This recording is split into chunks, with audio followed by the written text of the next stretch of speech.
What's going on, everybody? It's the Hook Cam back again with another film breakdown. This time we're taking a look at Matt Stafford, and the whole reason why I'm making this video is because I really do think Matt Stafford is one of the better quarterbacks in the NFL.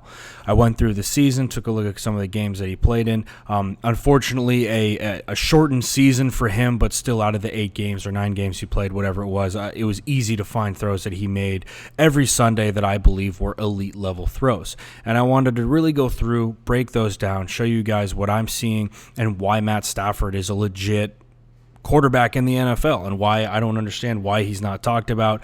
But again, just trying to showcase his talent, trying to put everybody a little reminder, a little feather in the cap that Matt Stafford is still a great quarterback. And before we dive into that, if you guys could, it would mean the world to me if you could subscribe to my channel, first and foremost, the Hook Cam.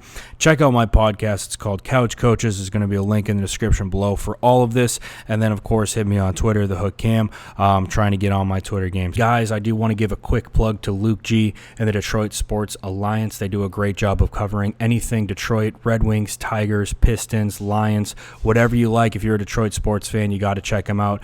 Detroit Sports Alliance. They have YouTube live videos every Tuesday and Thursday where you can pop into that live chat, ask some questions, ask them their opinion with the draft, with Stafford, with whatever you want. If you're a Lions fan, if you're a Detroit fan and you're not subscribed to them already, I don't know what you're doing. Check them out. Very positive, great dudes. They know what they're talking about, and I really think that you guys would enjoy. Now let's get back to this video. Some of the stuff that I saw early, this is from the Chargers in week 2.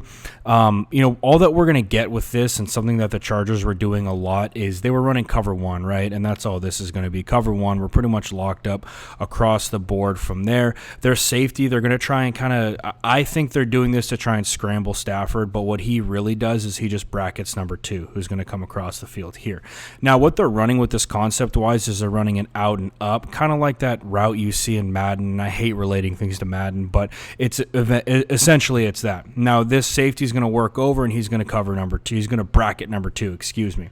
This safety is actually going to bite on that route, and it's going to leave a lot of open space down here for Stafford to hit this receiver coming off press, which is what he does.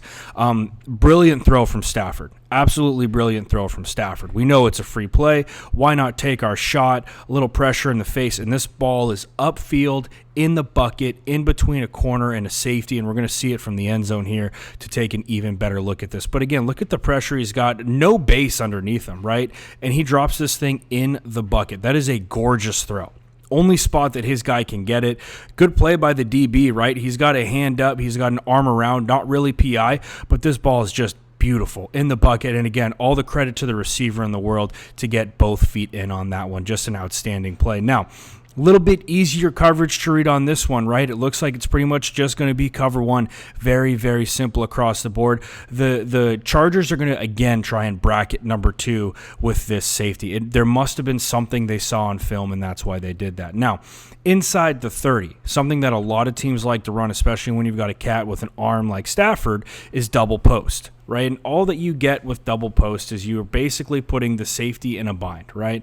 Pick which post you want to roll with, and we're going to take the opposite one. Well, in this situation, right, the safety is going to roll back. Again, he turns and faces number 2 almost immediately, and then this safety as well is floating with number 2. Now, I'm sure that Stafford is working. Yep, you can see right here he's working with his eyes. You can kind of tell that his eyes are looking this way. We'll see it from the end zone, and he's probably trying to get this safety to move here, thinking that he's going to throw to this receiver. But all he's doing is opening up space for this receiver at the top of the route. Does a great job sticking that thing, getting a little bit of separation. Then again, a great ball from Stafford. And being a quarterback, it's a lot about making the throws, absolutely. But a lot of it is what you're doing with your eyes. Look at where we're at with our eyes with Stafford on this, right? He's looking to the left side of the field here, and he ends up throwing this thing back across the field to the right side, and just a dime with ball placement. I mean, this thing's on upfield shoulder, but we're talking 30 yards upfield. Defensive backs got no chance on that play, and it's a touchdown for the Lions. Great play by Stafford on that, and again, just one of the couple of things that I got to emphasize for Stafford, because there's not a lot of love up there in Detroit. And from what I hear from some of my friends who are up there, there's not a lot of love in the media or the fans as well, so I got to give a little shine to 9 in the situation. Now, with this game against the Chiefs, we're going to get a weird coverage here. We're going to get cover 3, but it's going to be rolled to kind of weird because it's out of an empty set. We're going to roll here. He's going to take the flat. We're going to roll here with our safety, and then this will take anything deep. Now, of course, if he rallies to the flat here, if this route doesn't take anything deep, if that makes sense. But this is the concept side, so we'll focus on this. We're going to get a curl out of number 1, which the safety is going to jump. All right, now with number 2, we're going to run a bender, right? Now it's an impressive throw because we're going to get a linebacker who's dropping in front of that bender right there. So essentially now with Stafford, we have to throw over this guy and in between this corner and this linebacker. Difficult throw to make. Doesn't look like it on film, but that's a very, very difficult throw to make, and we'll take a look at it from the end zone here. First and foremost, I love the fact that Stafford can pick this defense apart. And look at off the snap, what are we doing again? Manipulating that safety that's dropping with our eyes because he's not even looking at the cat he wants to throw to. Then we're going to put this ball right over the head of 50. Great ball placement, right in the middle of this dude's chest. You'd like it maybe to be a little bit more upfield shoulder, but hey, when he's throwing that ball and when you're beating the coverage like that, you don't really care. Now, moving on to this goal line play, right? A couple of really interesting things that go on with this. We're going to motion our back out. For the most part with this coverage-wise, we're going to get Sorensen dropping back here. It's basically going to be cover 1, okay? Now, with the combination side down here, what we're going to get is a curl basically from our number 1, and again, that bender from number 2. And we're going to basically be manned up across the board. But where this ball is thrown and how fast it's thrown is an absolute dime. Really, really good job here. This backer is going to wall off here with 2, but since he's working upfield, he's just going to take whichever shows up next, which is going to be this back. So he's going to shut it down here. This backer is going to shut down in front of 2. This is actually cover 2, right? Because we're going to drop here with this safety, drop here with this safety. That's going to be where the middle of the field opens up. Now, Sorensen sees this, but it's at the last second. And again, it's because of what Stafford does with his eyes during the play.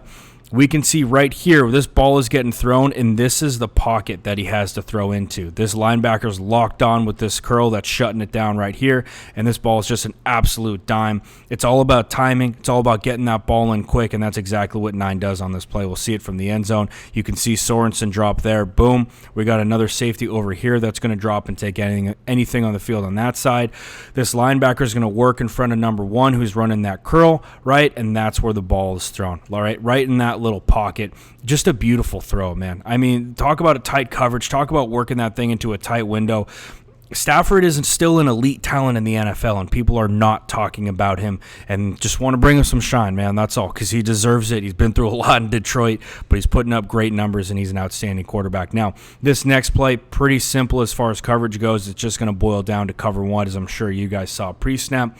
We're basically pressed across the board, and this is some of the stuff that the Chiefs will get caught in, and it'll end up burning them because we're all basically pressed up across the board. Stafford's going to take a one-on-one matchup.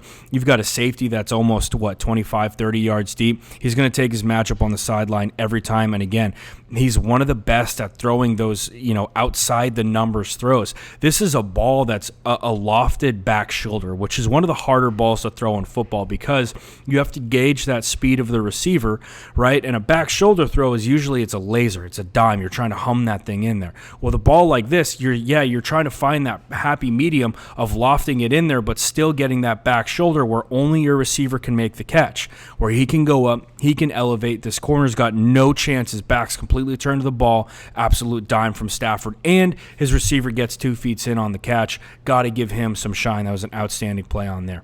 Now, moving on to this Packers game. This Packers, coverage-wise, this is pretty simple, right? They're going to short motion this receiver in, and it's going to force the Packers to roll this safety down, showing that they're going to run this cover 1, right? We're pressed at the bottom. Maybe it's cover 3, because a lot of times with cover 3, they'll press the boundary corner, which is what we're getting here. But regardless, you get what I'm saying.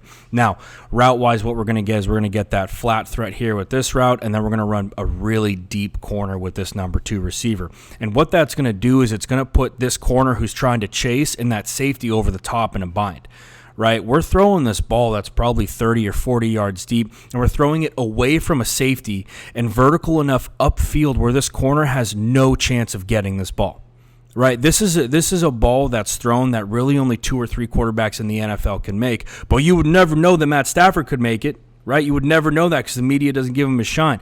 Right here, look at where this is, right? We got our corner who's chasing underneath. We got our safety over the top, and this ball's put in the perfect spot. I mean, if this ball is thrown too far to the sideline, corner makes a play.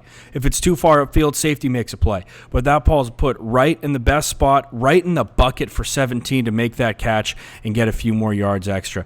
Just a gorgeous throw from Matt Stafford. And again, just another reason why I still believe he's one of the best in the NFL. Now, last throw. Okay, last throw, playing against the Minnesota Vikings. Everybody knows Minnesota Vikings love to run their version of cover 2, right? Love to run some cover 2.